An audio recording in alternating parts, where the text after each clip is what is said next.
Good day, nurses. Now let's discuss congestive heart failure. So pag sinabi natin congestive heart failure, this is in the inability of the heart to pump sufficient blood. Ibig sabihin, hindi daw enough yung pinapump ng ating puso na dugo papunta sa ating mga katawan. And kapag once na hindi sufficient yung blood na pinapump ng ating heart, hindi niya ma-maintain yung adequate circulation. Ibig sabihin, hindi na maintain yung tissue perfusion na tinatawag. Nagdi-decrease yung tissue perfusion. At bakit ba hindi enough yung blood na pinapump ng ating puso? Dahil humihina ang pagtibok niya. Okay, nagkakaroon ng mahinang pagtibok ang ating puso. Bakit? Mamaya, i-discuss natin yan sa pathophysiology.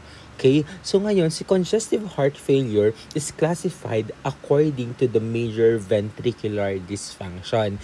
Ibig sabihin, meron daw tayong dalawang types. Your left-sided heart failure and your right-sided heart failure.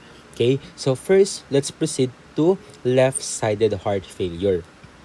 Okay, so when we say left-sided heart failure, inability of the ventricular to pump blood into the systemic circulation. So ang nasira, ang nagkaroon ng problema is si left ventricle. Okay, may problema sa pag-pump or sa pag-contract ni ating left ventricle. At anong yung mga possible causes kung bakit nagkakaroon ng paghinang pagtibok ni left ventricle? Una natin, we have your myocardial infarction. Okay, next, your coronary artery disease, hypertension, aortic valve stenosis, the mitral stenosis, and cardiomyopathy. Proceed tayo muna sa myocardial infarction. Okay, bakit ba nagkakaroon ng left ventricular heart failure? Una, pag sinabi nating myocardial infarction, remember pag MI yan, okay, pag may MI yan, nagkakaroon ng blockage doon sa coronary artery. Okay, nagkakaroon ng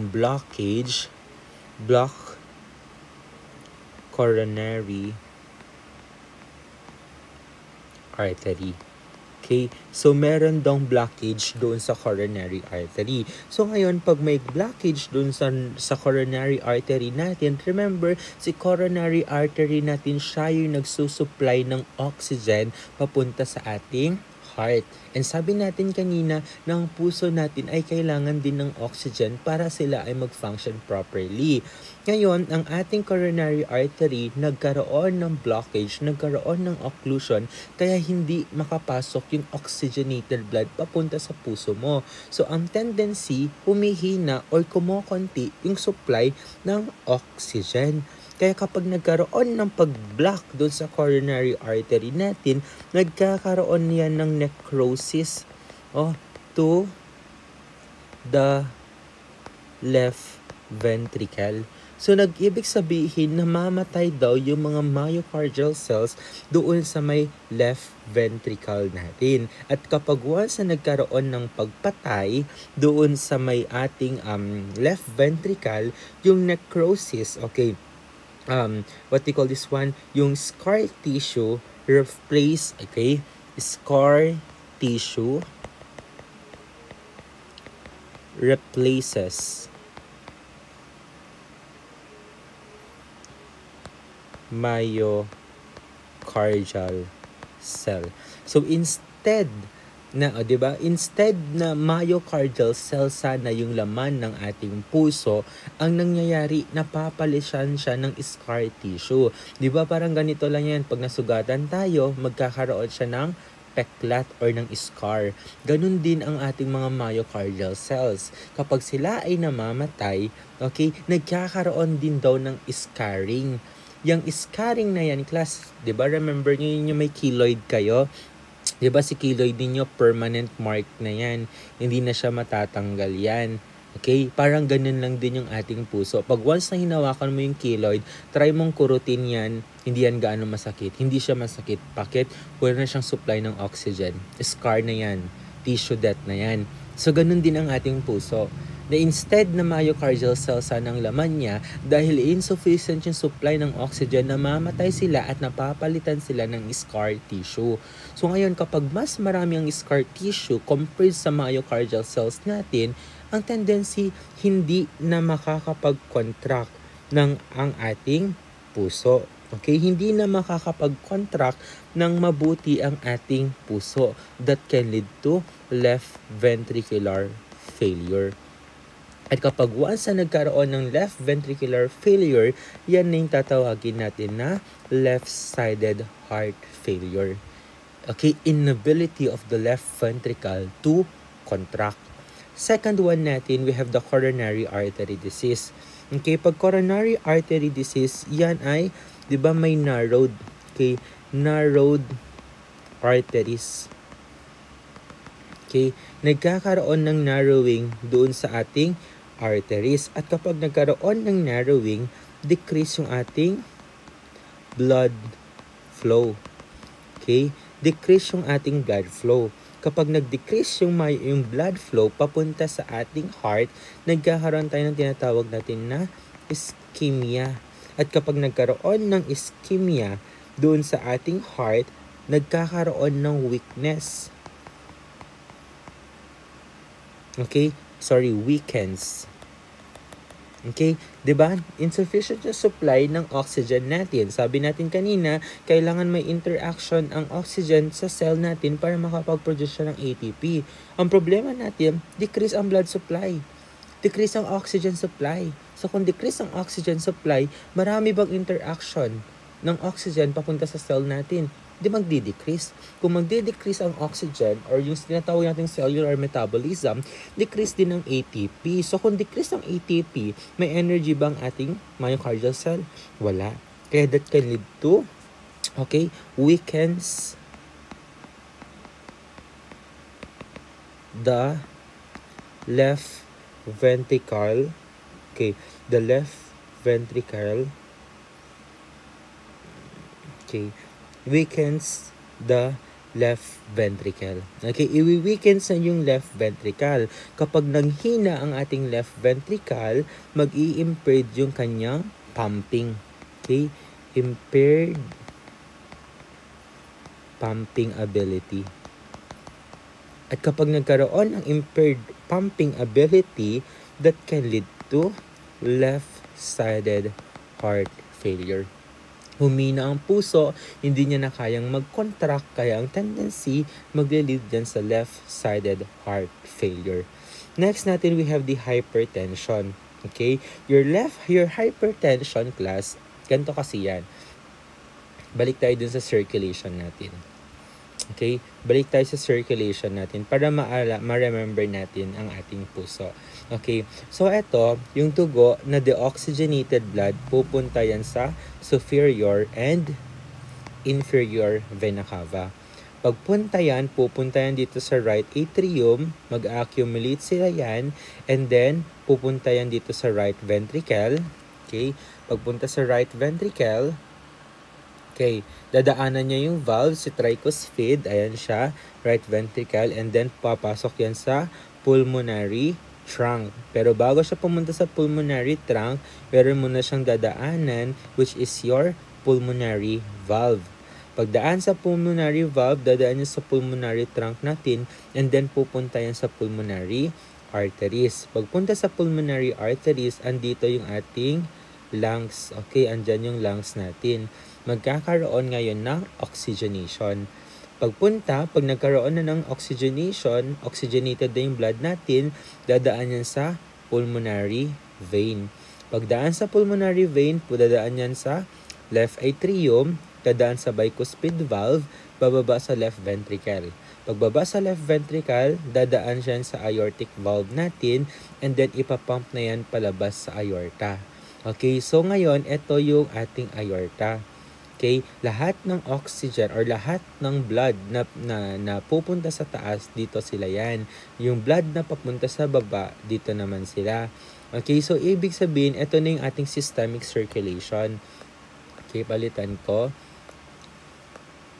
Okay, ito na ngayon yung ating systemic circulation. Okay, yan na ngayon yung systemic circulation natin. Connected dyan yung ating aorta.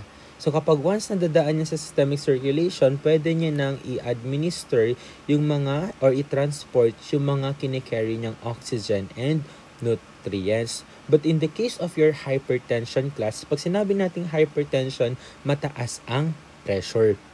Saan ang mataas ang pressure? Dito sa ating systemic circulation. Okay, dito mataas ang pressure.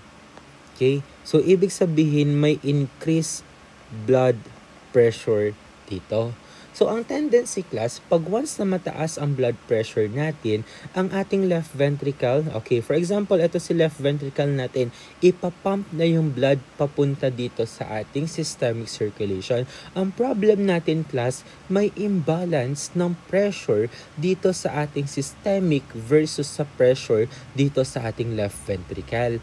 Pag may hypertension class, mas mataas yung pressure sa systemic compared sa left ventricle. So, ang tendency, pag once na nag-pump ang ating left ventricle, hindi makakalabas ng mabuti yung ating blood dito sa systemic circulation. Bakit? Mas mataas yung pressure. So, ang tendency, yung mga hindi nakakalabas na blood dito sa ating systemic circulation, saan sila pumupunta? Bumabalik lang din sila. Okay, bumabalik lang din sila yan papunta sa ating left ventricle. Okay, pupunta ulit yan. Kaso ang problema natin class, pag nagkaroon ng regurgitation, ibig sabihin, andito pa yung mga blood. Okay, may mga blood pa na naiiwan. Ito yung mga hindi nilabas dahil mataas ang pressure. Ang problema natin, si left atrium magbababa na naman siya ng blood. So, ang mangyayari, dadami yung blood, dodoble yung amount niya. Kaya magpapump na naman si left ventricle papunta dito sa systemic circulation natin. Makakalabas ba yung blood? Hindi pa rin. Kasi masyadong mataas yung pressure. So, ang tendency, babalik na naman yung dugo. So, pagbalik ng dugo, madadagdagan na naman yung nag-accumulate or yung nag-regurgitate. Dadagdagan na naman sila at panadagdagan sila, magbababa na naman si left atrium ng dugo. At kapag once na nagbaba siya, dadami na naman yung dugo. At magpapump na naman si left ventricle at magre-repeat lang yung cycle. So, ibig sabihin, dumadami ngayon yung blood ng pinapump ni left ventricle. So, kung dumadami ang pinapump ni left ventricle na blood, mas bumibigat ba yung dugo? Yes. Okay? Mas bumibigat yung dugo. Ibig sabihin, mas bumibigat yung kinikerry ni left ventricle. And remember, ang puso natin ay may muscle. Si muscle, your myocardium, ay gawa yan sa muscle. Pag once na, for example, nag-gym ka, okay, pag nag-gym ka, pag lagi mong ginagamit yung muscles mo, tapos pataas ng pataas yung binubuhat mo, di ba, sa gym, for example, this week, 10 kilos ka, and then next week, kailangan mong mag-adjust, magiging 5 kilos, magiging 15 kilogram yung bubuhatin mo. The next week, magiging 20, pataas ng pataas. So, ang tendency, kapag once na consistent na pataas yung binubuhat mo na kilogram, ang tendency, lumalaki yung muscles. So, ibig sabihin, class, kapag once na paulit-ulit dumadami yung kinikerry ng left ventricles natin na blood dahil nagkakaroon ng regurgitation, ang ating muscles ay lumalaki din. Okay, pag lumaki ang ating muscles sa heart, yan na yung tatawagin natin na cardiomegaly. Kaya nga isa sa manifestation ng left-sided heart failure or ng congestive heart failure is cardiomegaly. Lumalaki yung ating puso. Bakit? Kasi nga dumadami yung kanyang pinapump na dugo. So, ngayon class, kapag once na lumalaki ang puso natin, may tendency, okay, darating din sa point na yung puso mo ay hihina. Diba? Yung nare-remember si wear and tear theory natin, na yung si wear and tear theory natin, na kapag once na lagi mong ginagamit, yung parang yung katawan daw natin is hinantulad siya doon sa isang machine. Okay, si machine, pag laging ginagamit yan, over time, masisira din siya. Kailangan niya ng maintenance. Diba? Hindi sa lahat ng pagkakataon, consistent yung energy na nabibigay nung machine na yun. Ganun din ang ating katawan. Okay, kapag once na lagi mo yung ginagamit, lalaki nga siya. Pero darating din yung point na hihina siya. At kaya itong cardiomegaly na yan, yung paglaki ng puso, darating yung point na hihina yung pagtibok ng ating puso. At kapag humina yan, yan na yung tatawagin natin na left-sided heart failure. Kaya isa si hypertension sa isa sa mga cause kung bakit nagkakaroon ng left-sided heart failure. Next natin yung aortic valve stenosis. Pag sinabi nating stenosis, may narrowing. Okay? May narrowing. Saan ang nag-narrow? Aortic valve. Asan ba yung aortic valve natin? Okay? Asan ba yung aortic valve natin? Si aortic valve natin, siya yung makikita natin between left ventricle and aorta. Ito ngayon siya. Okay? Got tayo ng light. Okay. Ito ngayon, si aortic valve natin. So, ibig sabihin, pag aortic valve stenosis, nagkakaroon daw ng pagsikip dito sa aortic valve. Okay? Nagkakaroon ng pagsikip stenosis. Pag nagkaroon ng pagsikip, for example, nagkaroon ng pagsikip dyan sa may aortic valve natin, magpapump ngayon si left ventricle mo. Pag nagpump si left ventricle ng dugo, dahil masikip yung lalabasan ng dugo, ang tanong, makakalabas ba lahat ng dugo? Hindi. Hindi siya makakalabas. So kung hindi makakalabas lahat ng dugo dito sa aorta, saan pupunta yung dugo? Babalik sa left ventricle. At dadami yung dugo, maladagdagan na naman ni left atrium, magpapump siya, hindi na naman lalabas dito sa ating left sa aortic valve, kaya babalik na naman yung dugo. Hanggang sa dumami yung dugo, nagkaroon ng cardiomegaly. This cardiomegaly, over time, it can lead to left-sided heart failure. That is aortic valve stenosis. Next, we have your mitral stenosis. Si mitral stenosis natin, your mitral valve. Okay? Your mitral valve. Saan si mitral valve natin? Ito naman si mitral valve. Okay? This one. Okay? That's your mitral stenosis. Okay? Mitral valve is mitral stenosis. Okay? Nagkakaroon daw ng mitral, sorry, it's mitral stenosis, not mitral valve stenosis. Okay, it's mitral stenosis, not mitral valve stenosis. Si mitral natin,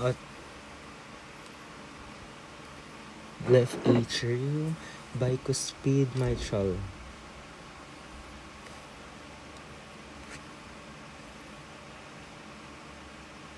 Okay, si mitral natin, ito pala si mitral natin, sorry. Mitral valve is also known as your bicuspid valve. Okay, tama. It's your bicuspid valve. Okay. Si mitral valve natin, ito siya. Yan. Okay, nagkakaroon ng mitral stenosis. This mitral stenosis class, nagkakaroon ng narrowing ng mitral valve, kaya nangyayari nagkakaroon ng obstruction of blood from left atrium to left ventricle. Okay? So, nagkakaroon ng decrease, okay, dahil masikip ito, nagkakaroon daw ng obstruction ng dugo sa left atrium papunta sa left ventricle. So, ngayon, pag nagkakaroon ng obstruction, nagre-reduce yung feeling output. Okay? Nagre-reduce yung feeling output ng ating left ventricle. So, pag nag-reduce yung feeling output nitong left ventricle natin, nag-i-increase yung ating left atrium pressure. Okay? Nag-i-increase yung left atrium pressure natin. So, pag nag-increase yung left atrium pressure, okay, ang tendency, okay, pag nag-decrease yung, nagkaroon ng increased atrial pressure, ang tendency, hihina lang din itong left atrium natin. So, ibig sabihin, class, pag nag-increase yung left atrium pressure, decrease yung blood natin dito sa left ventricle kasi nga nagkakaroon ng narrowing. So, pag nagde-decrease yung ating dugo dito sa ating left ventricle, konti lang din yung inilalabas niyang dugo. So, therefore, kung decrease yung dugo na inilalabas niya papunta sa systemic circulation, konti lang din yung nabibigay na oxygen papunta sa heart natin. Okay, kaya hindi nakakapag-pump properly. Okay, that is your left or your mitral stenosis. Next natin your cardiomyopathy. Pag sinabi natin cardiomyopathy, cardio means heart, myo means muscle, pathy means death. Okay, cardiomyopathy. Okay, ibig sabihin na patay yung puso or yung tissue natin sa ating heart. Okay, disease of the heart muscle. Namatay yung ating heart muscles. Bakit namatay? O kapag once na namatay, okay, namatay ang ating heart muscles, okay, pag namatay ang ating heart muscles, ano mangyayari? Magkakaroon ng impaired contractility. Okay, mag-i-impair yung contractility ng ating heart. At kapag nag-increase or nag-decrease yung contractility, that can lead to left-sided heart failure. That is your LSHF. Okay? So, ano yung mga manifestation natin pag cardio or kapag left-sided heart failure, class? Always remember lang kapag left-sided yan, ayan, letter L. Lagyan natin ng kulay. Okay. Okay, pag left-sided, ayan, letter L. Ibig sabihin ng letter L, lungs. So, lahat ng manifestation na may kinalaman sa lungs, that is left-sided heart failure. Okay, basta lungs yan, left-sided heart failure. Una natin, okay, first natin, we have the restlessness. Okay, pag restlessness yan, that is early sign or early manifestation, sign of hypoxia. Okay, early manifestation ng hypoxia. Next one natin, confusion. Nagkakaroon daw ng confusion. Bakit? Decrease yung contractility ng ating heart kaya nagdi-decrease yung cardiac output.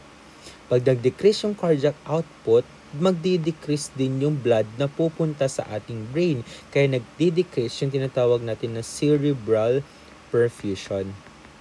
Okay? Ito, yung ating brain cell, ito yung mga signs niya. Okay? Ito yung signs niya sa ating katawan na nagdi-decrease yung kanyang oxygen supply. Next, top niya. Okay? Pag top niya, nahihirapan siyang huminga when lying flat. Okay, or top niya, difficulty of breathing when lying flat. Bakit?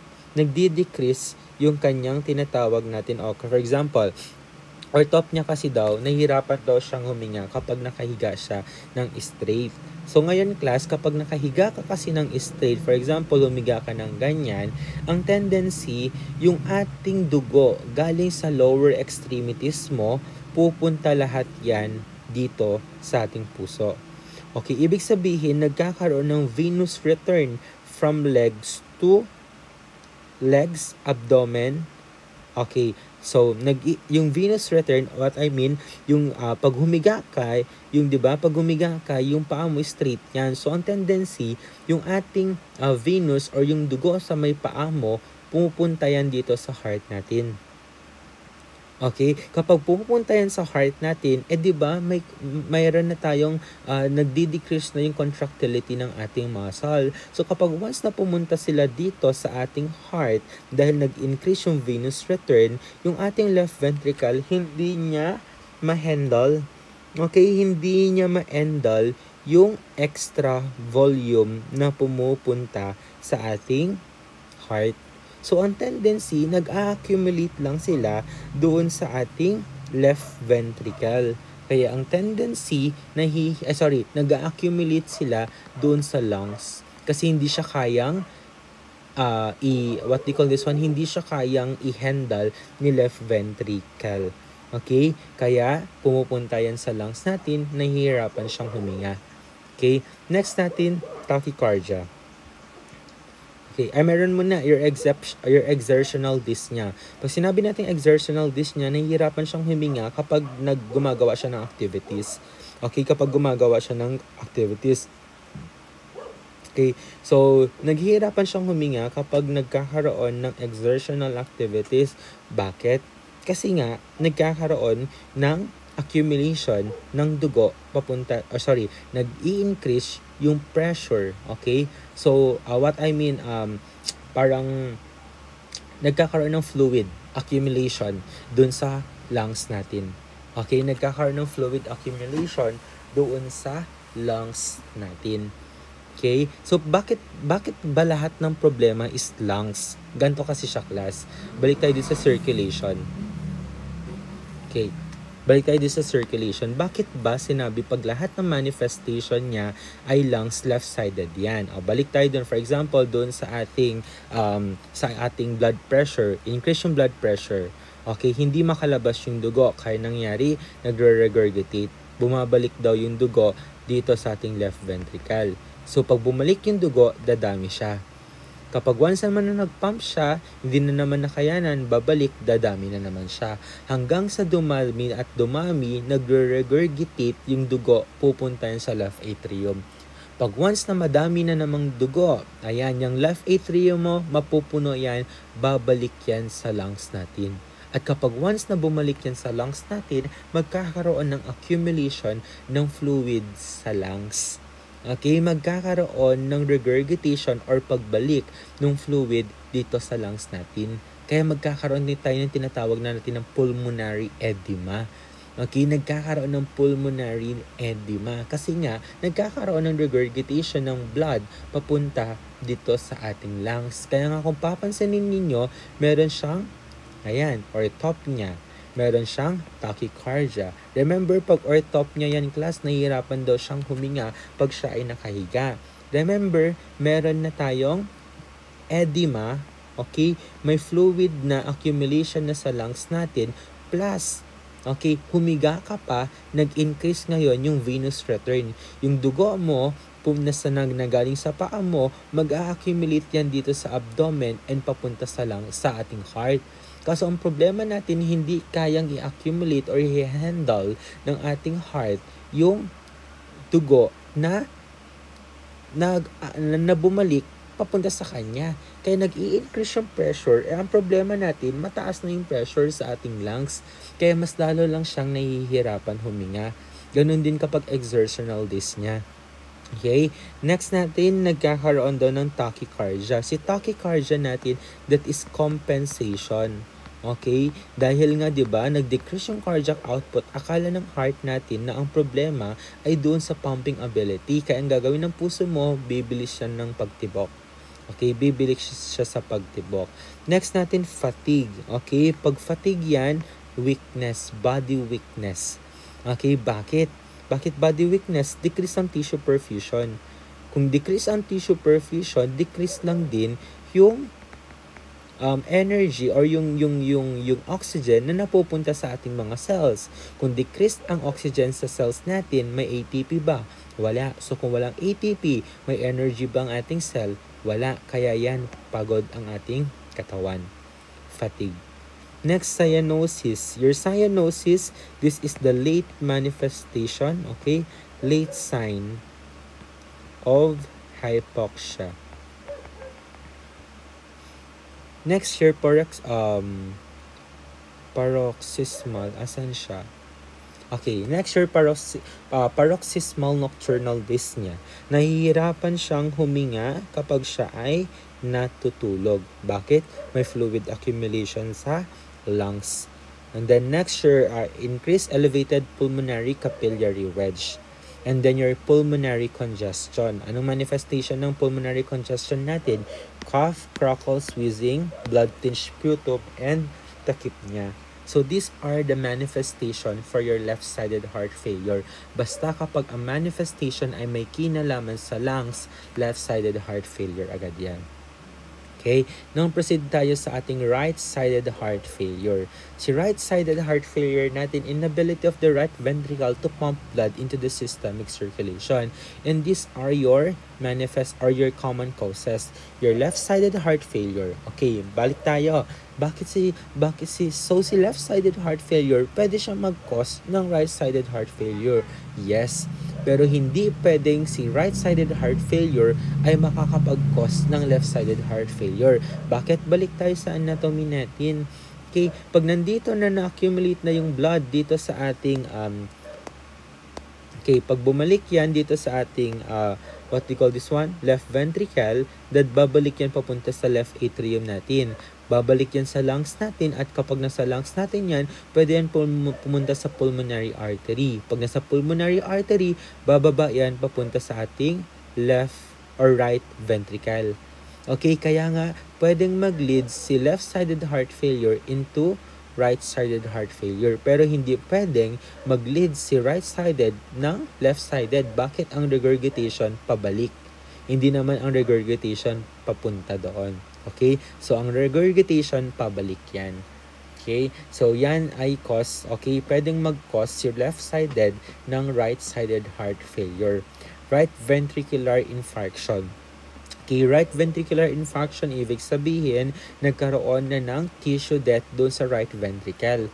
Pag nagkaroon ng tissue death sa right ventricle natin, ano mangyayari? Hindi makakapag-pump properly ang ating right ventricle. So, pag hindi nag-pump ang right ventricle natin, that's already right-sided heart failure. Next, atherosclerosis. Okay? Si atherosclerosis natin may plaque deposition. Okay, yung plaque deposition na yan, siya yung nagkakos kung bakit hindi makapagbigay ng sufficient supply ng blood papunta sa ating puso. Okay? And then, pag nag-decrease yung blood supply, nag-decrease yung oxygen supply, magdi-decrease yung ATP. Pag nag-decrease yung ATP, hihina ang pagtibok ng ating puso that can lead to right-sided heart failure. Next, your pulmonary stenosis or your pulmonic stenosis. Okay? Sabay na natin si pulmonic stenosis and your pulmonary embolism. Okay? Pag pulmonary embolism, ganito naman siya. Okay? Pulmonic stenosis, ibig sabihin ng pulmonic stenosis, may narrowing daw doon sa pulmonary artery. May narrowing dito sa portion na ito. Pag pulmonary embolism naman, nagkaroon ng occlusion doon sa may lungs.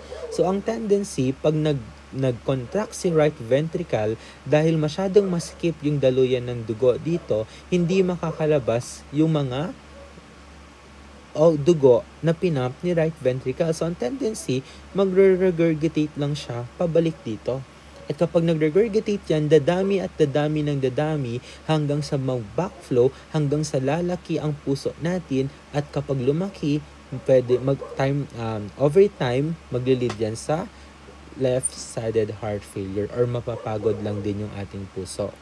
Okay? So, ganun din. Pag pulmonary embolism, merong occlusion sa ating lungs. So, ang tendency, babalik, hindi makakadaan yung dugo na pinump ni right ventricle. Ang tendency, babalik lang din ulit siya. Okay? Babalik lang din ulit siya dito sa ating right ventricle. At kapag bumalik yan, okay, time will come, nalalaki yung puso, and hihina siya. Mapapagod siya. That is right ventricle heart failure.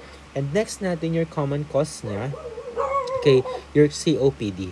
Isa sa mga reason, okay, common reason kung bakit ang ating, common, okay, si right-sided heart failure because of your chronic obstructive pulmonary disease. Pag chronic obstructive pulmonary disease kasi class, meron tayong tinatawag na your cor pulmonale. Okay? Meron tayong tinatawag na cor pulmonale. Siya yung common cause. Anong meron kay cor pulmonale or your COPD? Si COPD natin class, kapag once na may COPD, meron tayong tinatawag na pulmonary hypertension. Merong pulmonary hypertension. Saan yung mataas ang pressure? Sa may pulmonary artery. Okay? Parang mataas ang pressure sa pulmonary artery natin. So pag once na nag-pump si right ventricle ng dugo papunta sa ating lungs, ang tanong, dahil mataas ang pressure sa pulmonary artery natin caused by your COPD, makakatawid ba yung dugo papunta sa right ventricle, papunta sa lungs? Pupunta ba lahat ng dugo na pinump ni right ventricle dito sa lungs natin? Hindi. Bakit? Mataas yung pressure. So, ang mangyayari, dahil hindi makakalabas, okay, yung dugo, magkakaroon ng regurgitation. Babalik yung dugo sa right ventricle. At kapag bumalik yung dugo, dadami yung dugo natin sa right ventricle, ang tendency, dahil masyadong madami, lalaki ang ating puso. Magkakaroon ng cardiomegaly. At kapag lumaki ang puso, time will come na yung puso ay mahihirapan or hihina din. At kapag humina ang puso, that can lead to right-sided heart failure. Pag right-sided heart failure naman yan, outside the lungs. Okay? Kung ang left natin kanina, lahat ng manifestation ay lungs, dito naman ay hindi. Okay? So, tingnan natin mga manifestation niya. Okay? Tingnan natin mga manifestation ng ating left-sided ay ng right-sided heart failure. Okay? Una natin, okay, first one natin may be secondary to chronic pulmonary problems. Okay, yung COPD. Okay, usually kapag right-sided yan, possible may baka ang problema talaga ay nandun sa may lungs. Okay, may lungs ang problem. Okay, kaya nagkakaroon ng right-sided heart failure. Nagkakaroon ng jugular vein distension. What is jugular vein distension? Ito, that is your jugular vein distension. Masyadong prominent yung vein niya doon sa kanyang leeg. Bakit? Okay, balik tayo doon sa ating ito. Balik tayo dito. Okay, si ating superior vena cava, yaan ay dinadaanan ng dugo na galing sa upper extremities. Your superior vena cava class, connected yan doon sa vein natin sa may neck. Okay? Sa may leeg. So, ang tendency class, kapag may right-sided heart failure, bumabalik yung tubig or yung fluid or yung blood dito sa right ventricle natin, nagkakaroon ng regurgitation. So, ang tendency, pag puno na ang right ventricle natin, tataas yan sa right atrium. Pag tataas yan sa right atrium, lalabas yan sa superior vena cava. So, ang tendency, nagkakaroon ng accumulation ng fluid dito sa may ating superior vena cava papunta sa leeg natin. So, kapag once na dumami ang dugo, ang gagawin ng ating artery or ng ating vein, okay, ng ating vein, ay kailangan niya mag-adjust para sa ganun ma-accumulate niya yung mga dugo na pumupunta or na nagkakaroon ng regurgitation dito sa may superior vena cava natin. So, ang tendency, lumalaki yung ating vein kaya nagkakaroon ng jugular vein distension. Masyadong prominent yung vein doon sa kanyang leeg kasi nga dumami or nagkaroon ng regurgitation kaya lumaki yung ating jugular vein. Okay? Next natin, anorexia and complaints of GI distress. Okay, complaints of GI distress, anorexia. Kaya kung papansinin niyo, 'di ba, hindi naman siya related sa lungs. And then next, swelling in the hands and fingers. Usually, nagkakaroon ng edema. Sa left natin, left-sided heart failure natin, may edema din. Pero saan yung edema? Pulmonary. Sa lungs, pulmonary edema. Pero pag dito, edema yan sa lower and upper extremities. Okay? Usually, upper and lower extremities. Sometimes, okay, minsan, pwede din sa buong katawan. Okay, bakit? Bakit nagkakaroon ng edema? Kasi nag-i-increase yung capillary permeability. Okay, nag-i-increase yung capillary permeability. Kaya nagkakaroon ng leakage ng ating fluid sa ating blood vessel. Lumalabas sila. Okay, that can lead to edema. Nagkakaroon din ng dependent edema. Next, fatigue din. Bakit? Decrease ang cardiac output. Decrease ang tissue perfusion. Hindi enough ang ATP production. Kaya napapagod ang ating cell. Next, increase ang peripheral venous pressure. Bakit? Nagkakaroon ng regurgitation. Okay, nagkakaroon ng regurgitation ng what they call this one, ng fluid palabas dun sa ating superior and inferior vena cava. Nagkakaroon din ng ascites. Bakit? Bakit nagkakaroon ng ascites? Dahil what we call this one, this ascites natin is the fluid accumulation in the peritoneal cavity. Bakit? Gaya ng sabi ko kanina, meron tayong increased capillary permeability. Naglilik yung ang mga fluid doon sa ating interstitial space. Okay? Kung sa ating lungs kanina, sa ating left-sided, lungs lang ang nagkakaroon ng edema. Okay, doon lang nagkakaroon ng fluid accumulation. And then nagkakaroon din ng splenomegaly and hepatomegaly. Enlargement of the spleen and the liver. Bakit? Dahil yung ating, okay, etong ating jugular, okay, etong ating, yan, eto papunta yan sa leeg.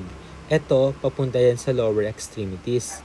Okay, ang problema natin doon sa lower extremities natin, class, your inferior vena cava, connected yan sa lower extremities natin.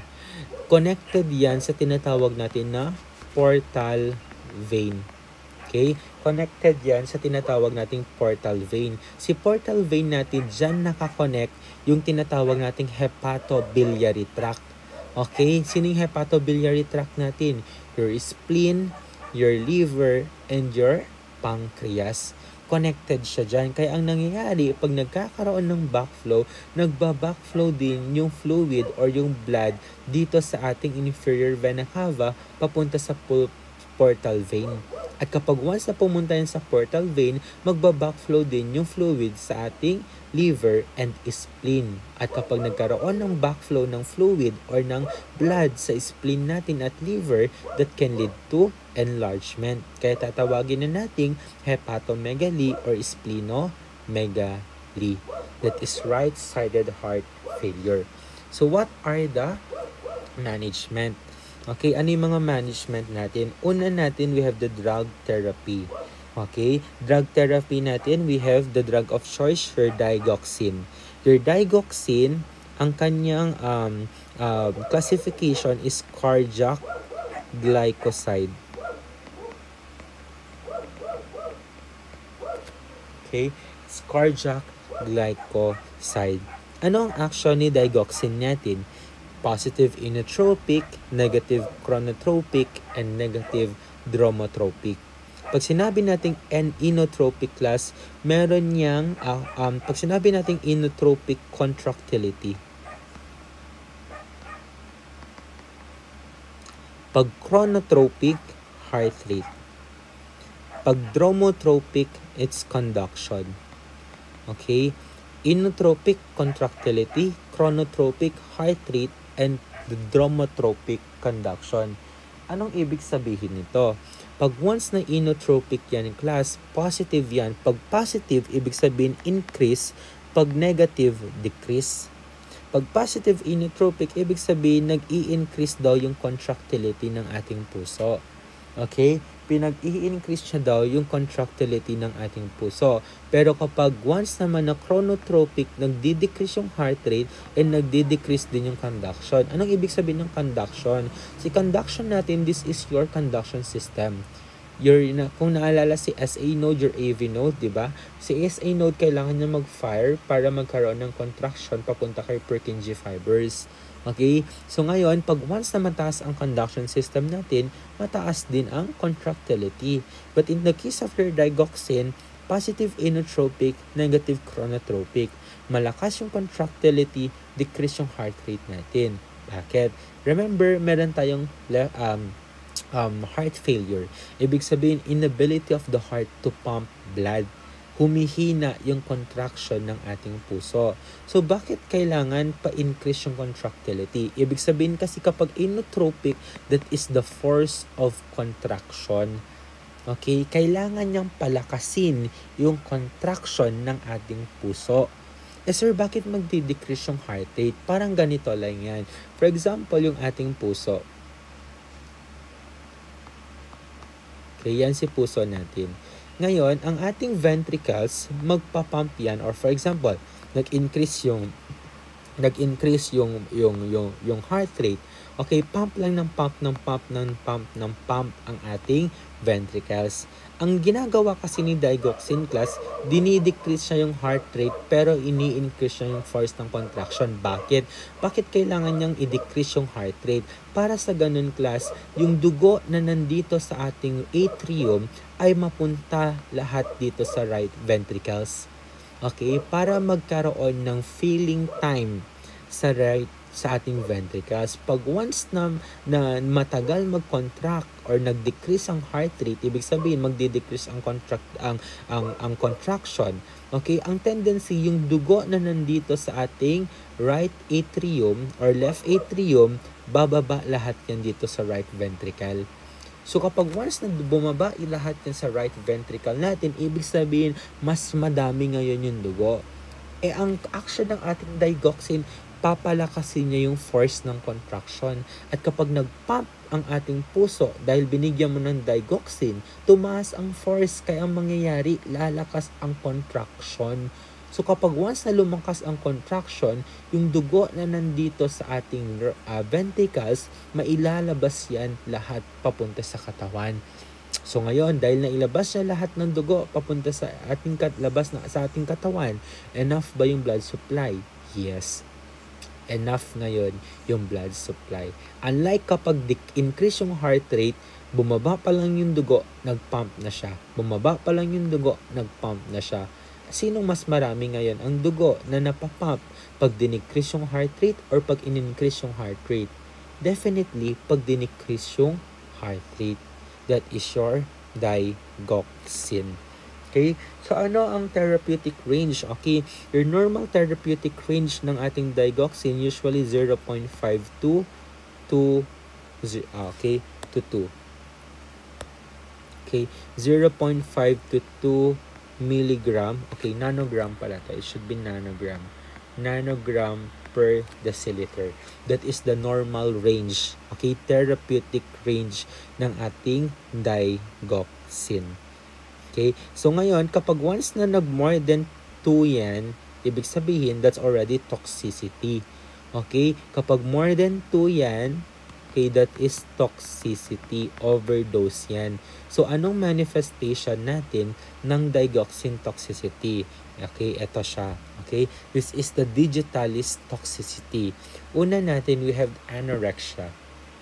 Okay? Anorexia, followed by nausea and vomiting.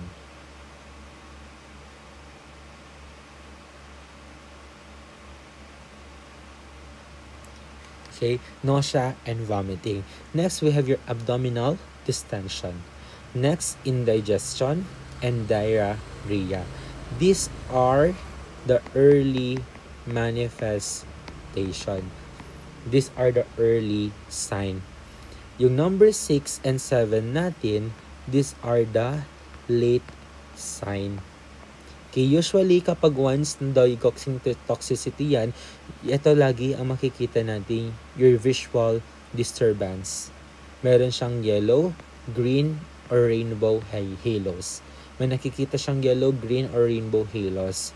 And flickering lights and blurring of vision. Usually, these visual disturbances and dysrhythmias.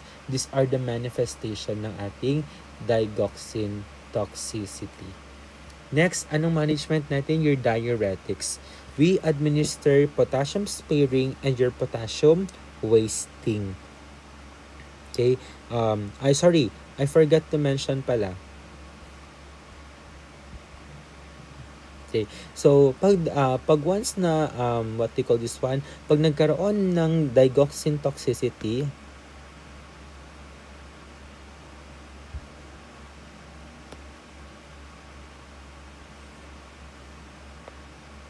okay, pag nagkaroon ng digoxin toxicity,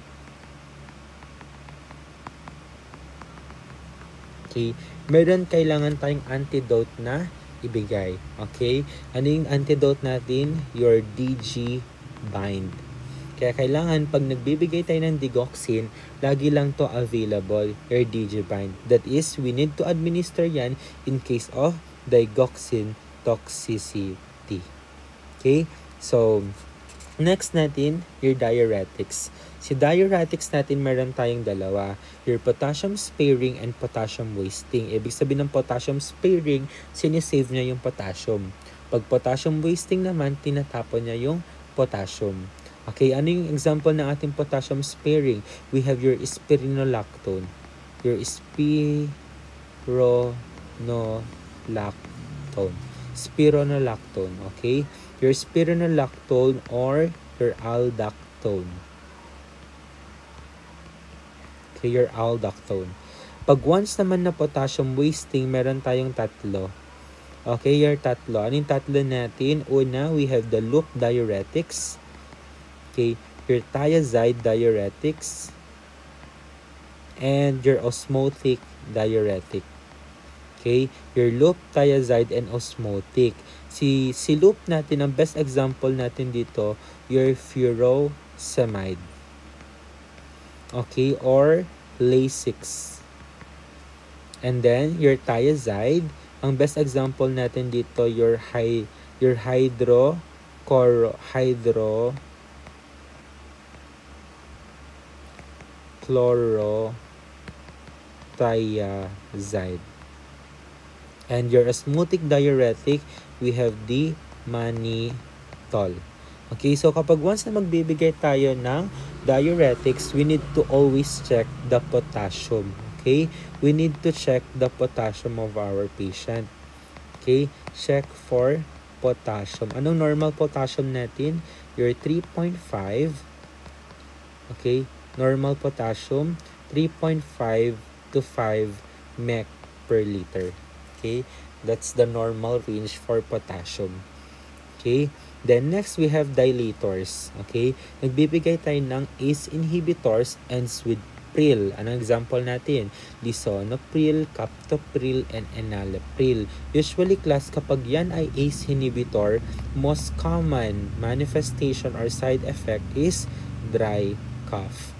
Okay, kaya yung mga pasyente usually ayaw nila ng ACE inhibitor kasi nagkakos yun ng dry cough. So ngayon, kapag ayaw ng pasyente, anong alternative natin for ACE inhibitors? We administer your ARBs. Ano si ARBs natin? Your angiotensin receptor, your angiotensin 2 receptor blocker.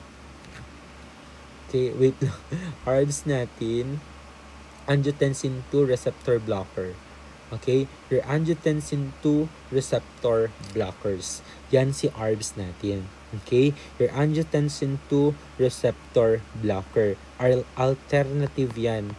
Okay, alternative for ACE inhibitors. Okay, bakit? Causing dry cough. Then we also administer nitrates or your nitroglycerin.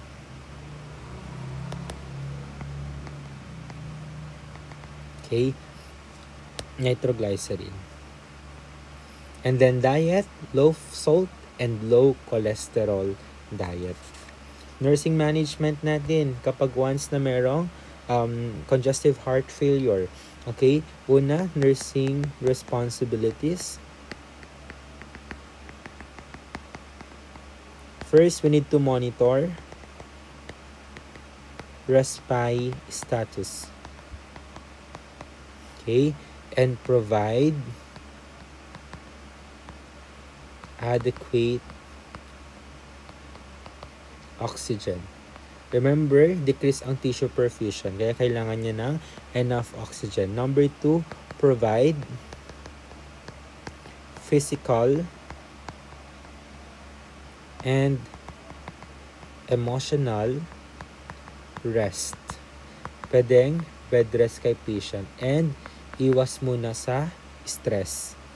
Next, number 3 natin, increase cardiac output. Kailangan nating ipa-increase yung cardiac output by giving DJ Talis. Okay? And number 4, we need to reduce or eliminate edema. Okay? We need to eliminate edema by giving or by teaching low salt and giving diuretics. Okay? So, yan yung management natin for patient with congestive heart failure.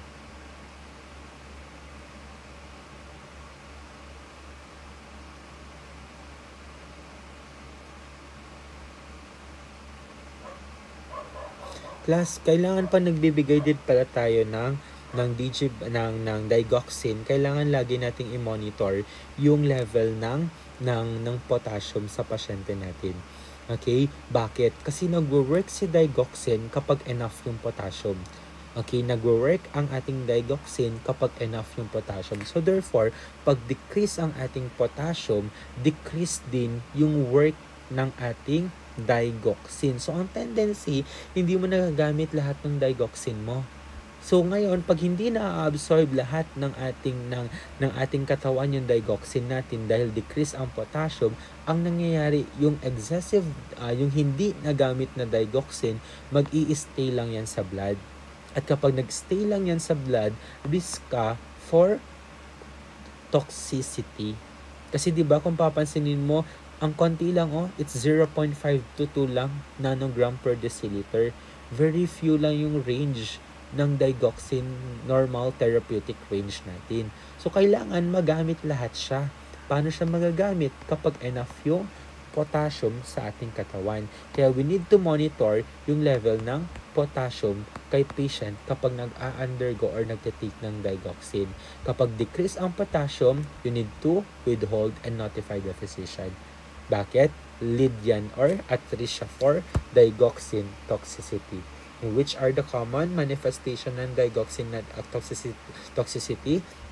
Visual disturbances. Anong gamot ang kailangang ibigay? DG bind. We're done with congestive heart failure.